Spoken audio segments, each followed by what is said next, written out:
The Cincinnati Bengals have begun their preparations for the Jacksonville Jaguars, and T. Higgins is back at practice. Will Jake Browning have a full complement of weapons? Let's get into it. You are Locked On Bengals, your daily Cincinnati Bengals podcast, part of the Locked On Podcast Network, your team every day.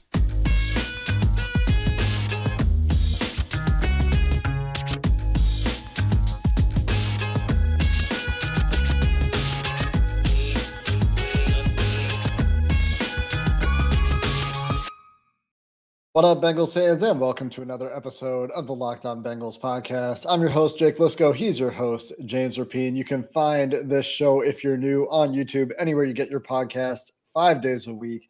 Part of the Locked On Podcast Network, your team every day. Today, we're going to get into some first thoughts on the Bengals game against the Jacksonville Jaguars. If you missed the crossover with Tone Higgins, James Powell from Locked On NFL, they did that crossover yesterday. We're going to get into it, James and I, today. Today's episode of Locked On Bengals, sponsored by Gametime, where you can create an account and use code LOCKEDONNFL for $20 off your first purchase. Last-minute tickets, lowest price guaranteed. And the good news, James, for the Jacksonville Jaguars contest is, one, you get to see those icy all whites.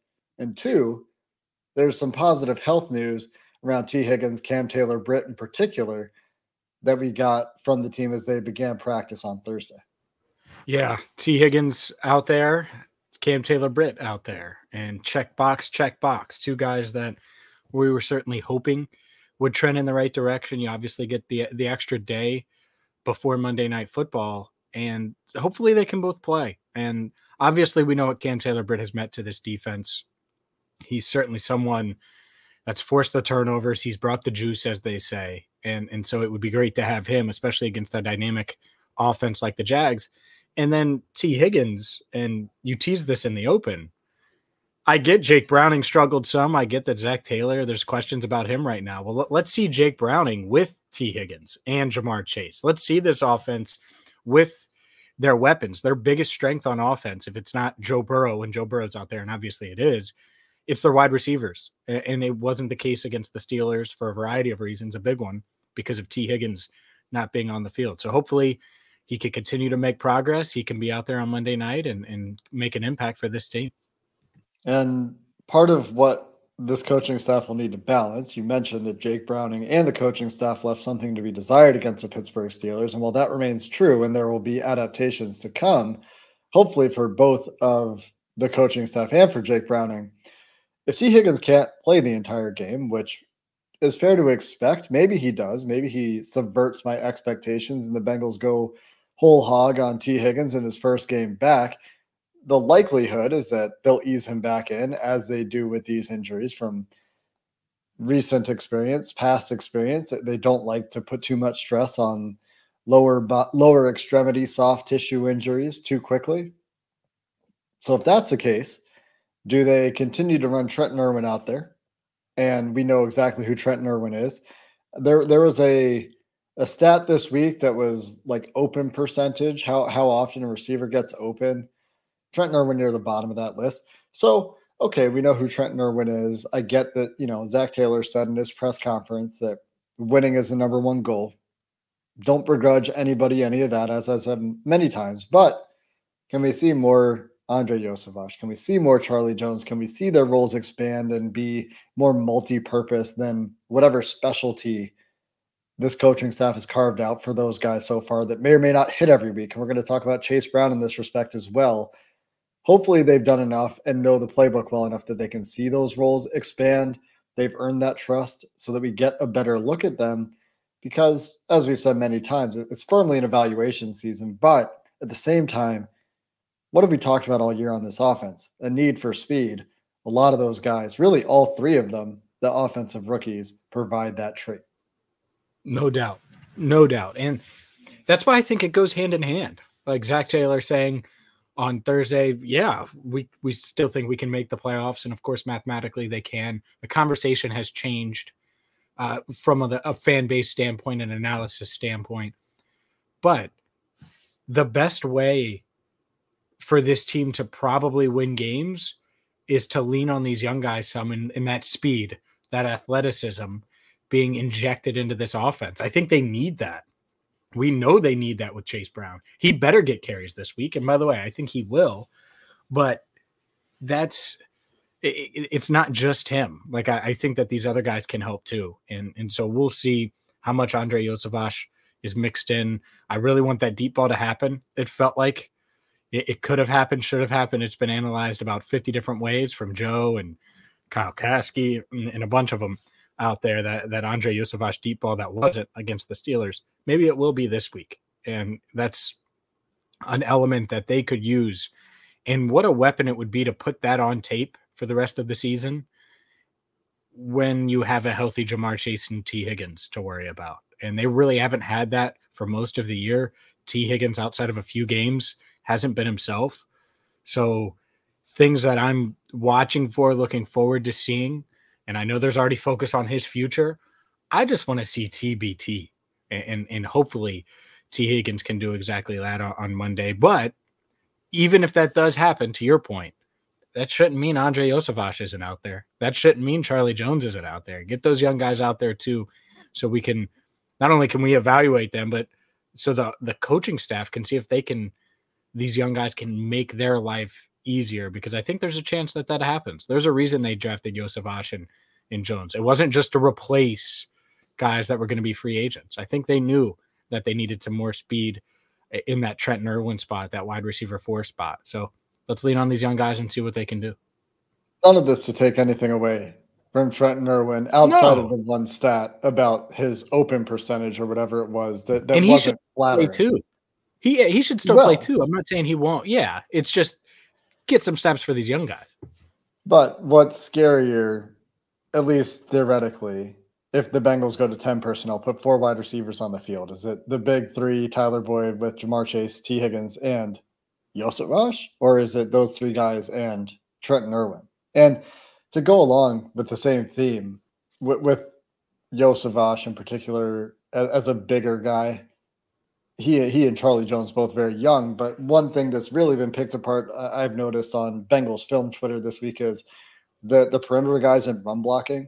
There's a lot of criticism on this running game. It's guys taking turns, as we've heard the coaching staff say before, missing blocks on plays, blowing up plays. And if you look on the whole, 4 out of 5 guys do their job on a play and they take turns and somebody misses a block. If it's a tight end, if it's a receiver, if it's a guard on a certain play, if it's a tackle on a certain play.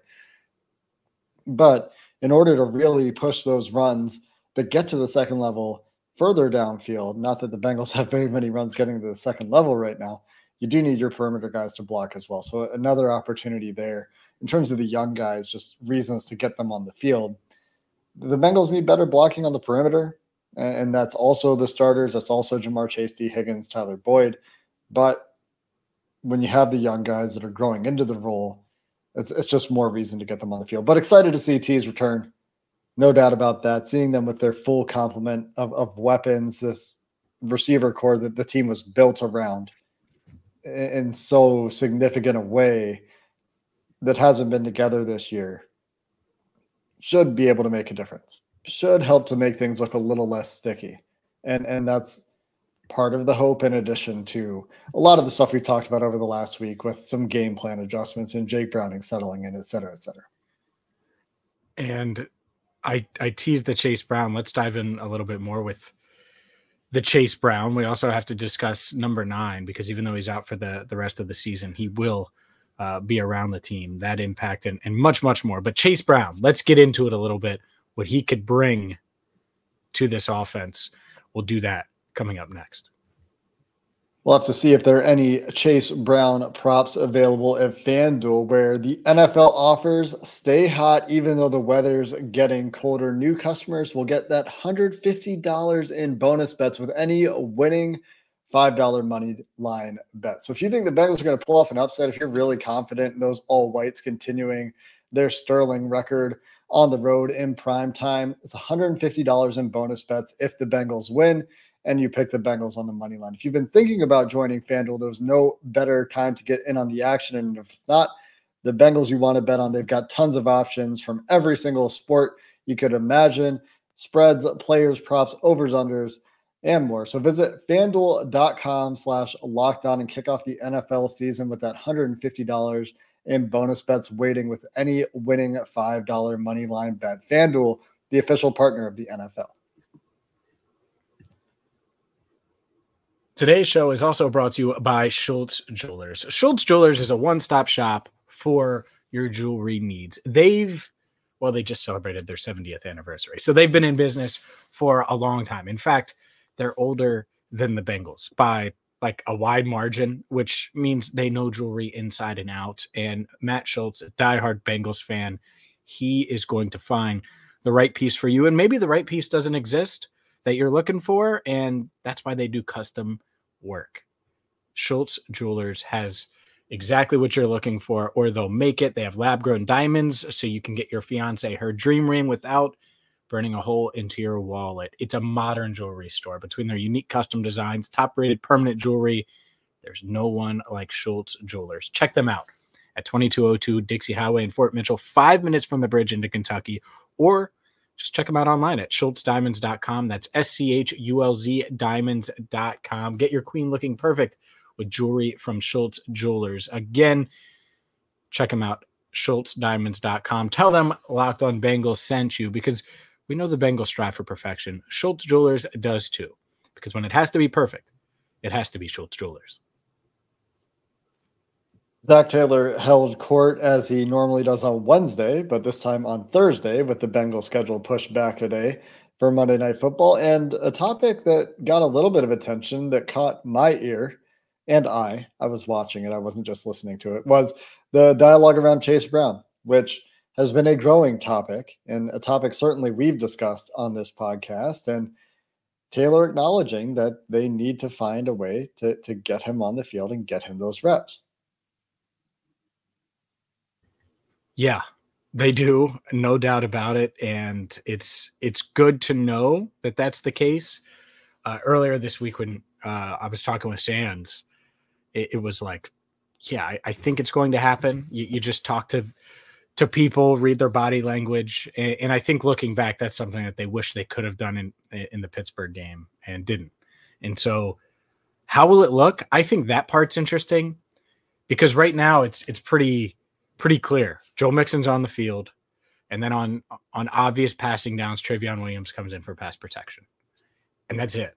So because a lot of running backs, they alternate drives. Even Jonathan Taylor, and I know he just had surgery, but when he was healthy with the Colts, he used to alternating drives, and that's kind of how they would do it. Will they do that? Like, will they give Chase Brown that kind of snap load? I hope. I hope they get him 25 snaps on Monday night and really get him out there and see what he can do in all phases to see what he is. Because one, he might be able to help you win, but two, you need to have an idea of what he is going into the offseason, because that's one of your biggest needs, or at least one of your biggest weaknesses. Maybe it won't be as big of a weakness if you see what you hope to see from Chase Brown over the next 6 games. So yeah, hopefully we see him early, and hopefully we see him often on Monday. Yeah, hoping to see him as a change of pace back, hoping to see him use that speed, hopefully hit a hole and get north-south, and that's where he's so good. That is the strength of his game. You know, you talk about 25 snaps. How many plays are the Bengals running this week? Because if it's 25 out of 45, that's a pretty impressive clip. But if it's more like 60 plays, then they got to run 60. They better run 60. Let's start there. Offensively, they better. If it's another 45-week play for the offense, it's gonna be a tough week talking about the offense again, because that's gonna mean they didn't get very many first downs. But 25 still sounds like a lot. That's like shooting for 30 points a game 2 years ago, James. A little bit.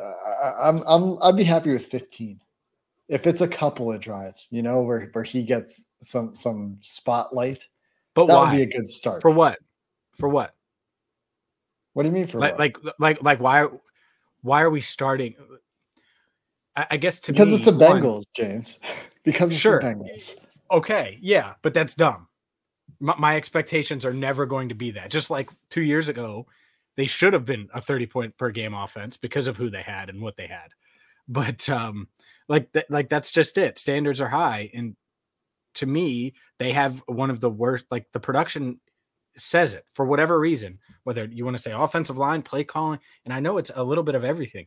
That's fine. Well, guess what? They're not going to get a new play caller. They're not firing the entire offensive line.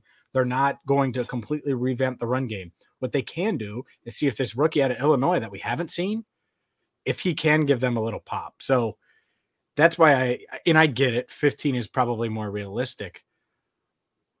That's fine. I think the touches aspect matters a decent amount too. So like, let's say it's 25 snaps, but 5 touches, or 15 snaps, but 10 touches. Well, then I'll take your route where it's the 10 touches. And that's probably a little high, but still that's what I want to see. Heck, it could be 11 snaps, but it's 10 touches. I just want to see if something is well blocked for Chase Brown, what he does with it. Yeah. Because there are times when this offensive line does block well and they still haven't had explosive runs for whatever the reason. And so can Chase Brown help in that area? I wonder. Yeah, and that's what you hope he shows. I think that, even if Mixon is a running back next year, which he might be, we don't need to go too far into a Joe Mixon conversation. I don't think the point of me bringing it up is to say that I don't think Chase Brown's going to be your bell cow. No. I know he was at Illinois. Don't think he's built like that for the NFL. Would be great if he is. If he turns out to be that player, fantastic. Then you've hit a home run in the 6th round with Chase Brown. But what he looks like so far from what we've seen from him and going back to his tape in college is a guy that can hit a home run, like we've talked about. He's not a guy that's going to show incredible elusiveness, great wiggle, make a bunch of guys miss. He's a guy that can stick his foot in the ground, get north, and outrun some guys, use his speed. That is his calling card, I guess. That's what we're hoping to see from him. And that is the quintessential change of pace back for what a Bengals offense could look like with Jake Browning and what elements they could apply in the future when Joe Burrow returns as well, right? And so that's what you're looking for Chase Brown. At least that's what I'm looking for Chase Brown. If he shows us more, sure, great, fantastic. But you're looking to see that speed play and maybe for some versatility to stick out. Can they trust him in any pass blocking situations? Can they use him in the screen game? Can they use him as a check down player as well? You would like to see all of those things, but one step at a time. I think the first step is getting him on the field, getting him some touches. I know that's the part that he wasn't even on the field last week, right? I know it's insane. Like I actually can't believe that he did not find his way on the field at all. And what's more surprising, that he didn't get onto the field last week, or that Joseph Osai didn't play a snap last week? Osai more surprising, yeah. But it's still pretty darn surprising that Chase Brown didn't get on the field, just because, and I don't even know if he's good, right? This is not me being like I'm just being clear here. I don't know, but that's why you got to see it. Because I hear he's practicing well. It's not like he's awful in practice. And so if that's the case, let's see what he's got, because clearly they don't want to give Travion a bunch of touches. They don't want to give Chris Evans a bunch of touches. And we've said it for months now, You can't rely on one back as much as they're relying on one back, especially because the ground game hasn't worked to the level that they want. I still think Joe Mixon can be effective. There's no doubt. We've seen it at times this year. But finding someone else, you're right, that can be a change of pace back, that's got to be a huge priority for this team. And it hasn't felt like it. Well, now it does, especially if you want to paint this playoff path, right? Where I think that a lot of us view it as unrealistic. That's fine. They should believe it. But if they believe it, guess what? You're going to have to be better running the ball. You're probably going to have to generate some explosives running the ball, which you really haven't done all year. And that was a point of emphasis last offseason. So this is your one guy, one chance, one wild card to play here late in the season to see if maybe you can catch lightning in a bottle. It's happened before. Maybe it can happen again. They definitely need to find more in the run game, no matter how they do it. Just to go back to that point again, whether it's sequencing, whether it's building more off of the run so that defenses aren't just selling out on the run, because teams aren't going to respect the pass the same way. And we've seen it already with Jake Browning at quarterback. So it is going to be a challenge. It's a unique challenge to mix in play action, to mix in some draw plays. I know our guy Sam's favorite play that the Bengals don't run enough of, some halfback draw. They're going to have to get a little bit creative and change a little bit the way they approach games with Jake Browning at quarterback. Speaking of quarterbacks, Joe Burrow's surgery is completed. He's back with the team. So let's make sure we get that Joe Burrow update here as we finish up the show coming up next. Today's show is also brought to you by Gametime. Gametime is where you need to go right now to get those last-minute tickets. You shouldn't have to worry when you're buying tickets to your next big event, whether it's sports, music, comedy, theater events. They have killer last-minute deals with Gametime, all-in prices, views from your seat, the best price guarantee. Gametime takes the guesswork out of buying tickets. So maybe you decided on a whim to fly down to Jacksonville and you want to watch the Bengals on Monday night. You don't have tickets yet. Gametime is going to have you covered.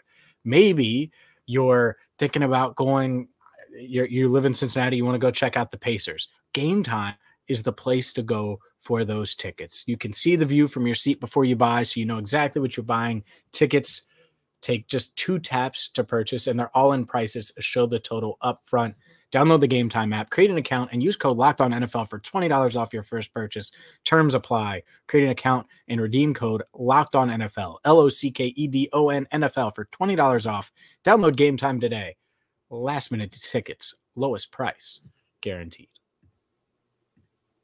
Joe Burrow's back with the Cincinnati Bengals, but he's still hurt. Was that mean? Should I not have done that? What the hell's wrong with you? Yeah, that was mean, man. I mean, I didn't buy it because I know you're a bad actor, so I wasn't. But yeah, that's a mean thing to say. I was deliberately acting poorly. That's right. So you're a good actor. You were I'm a good actor. I'm a good bad actor. Oh my gosh. Yeah, he's back. The surgery went well, and he's back with the team. I think that was on Monday when Zach said he plans on being back with the team this week. That's when I was like, oh, okay, that's great. Like, that's great news that Zach was willing to say that.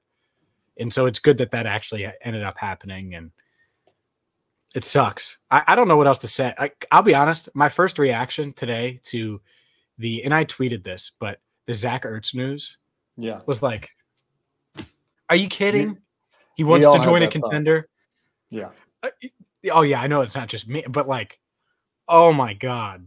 Like, and so yeah, get well soon, Joe, because hey, that's everything revolves around him.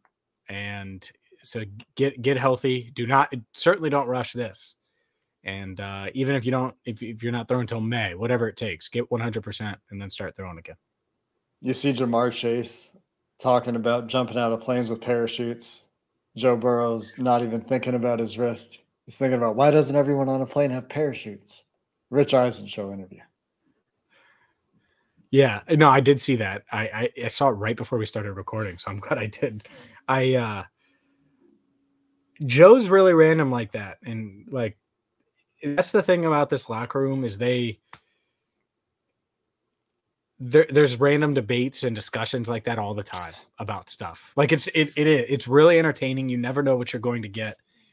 And that's one of the benefits to him being around is he can still be part of it and still help and still be in meetings and still do it. And for him as well, mentally, I think it's good for him to be around. So the team could benefit from that. And their backs are all the way up against the wall going into that game on Monday night. It goes without saying. And they know that. So we'll see. But it's certainly good to have Joe back. Did Zach say Joe will be at games, right? He'll be at the road games, or will he not? Do we know? Zach did not comment on Joe Burrow's travel status. He actually didn't comment very much in general, other than to say he's back in the building. He declined to go into more specifics as to what ligament was repaired or where the surgery was done. So all we know is that the surgery was completed. It went well. I was told it was in the middle of his wrist. That can mean so many things.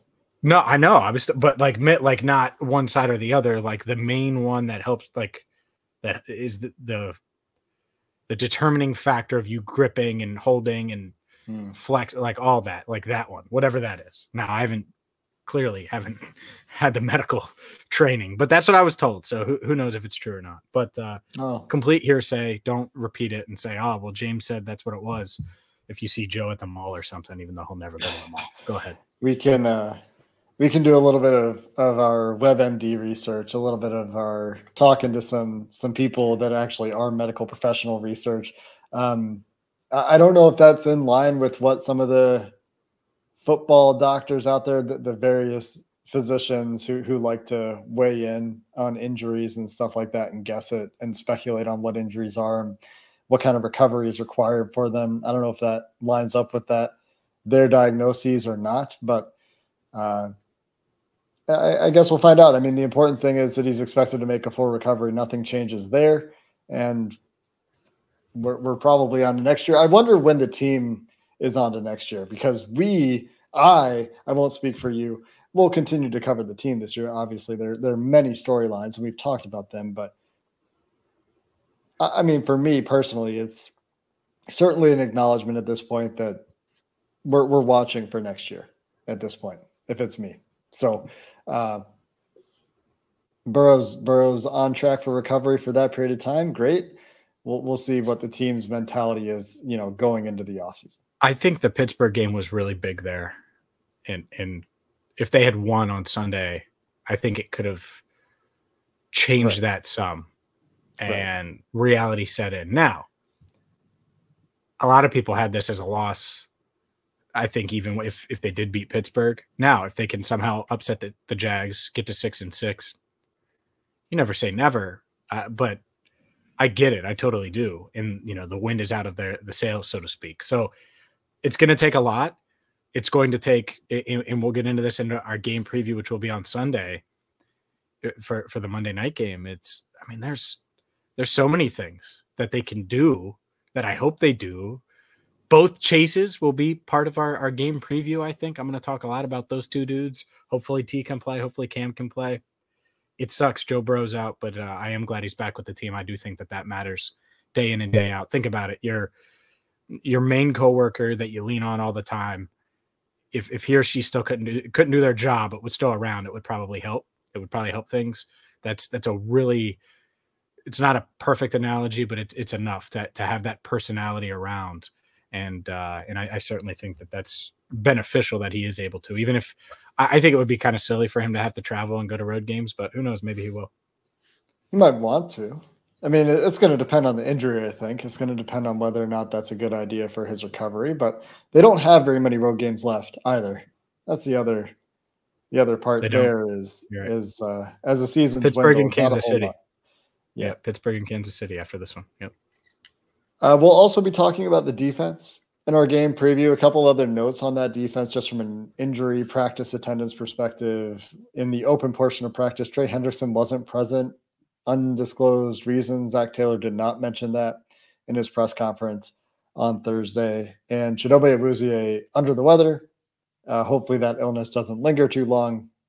But that's the other note on defense with Cam Taylor-Britt's aforementioned earlier in the show return to practice. Hopefully he stays on track as well, because this defense, as much as we've talked about this offense, while they still can push the right button at times and confuse opposing offenses at times and get off the field and make clutch plays and all those things, the down-to-down consistency is still a topic, and a bigger test this week than last week presented by Trevor Lawrence and the Jacksonville Jaguars than the Pittsburgh Steelers. So that is another topic we'll for sure circle back to in that game preview. Like James said, coming up Sunday, I will be back home. Excited for that. No more moving around every couple of days. You've seen so many different backgrounds if you watch on YouTube. So excited to be back home, and we'll get that game preview to you on Sunday.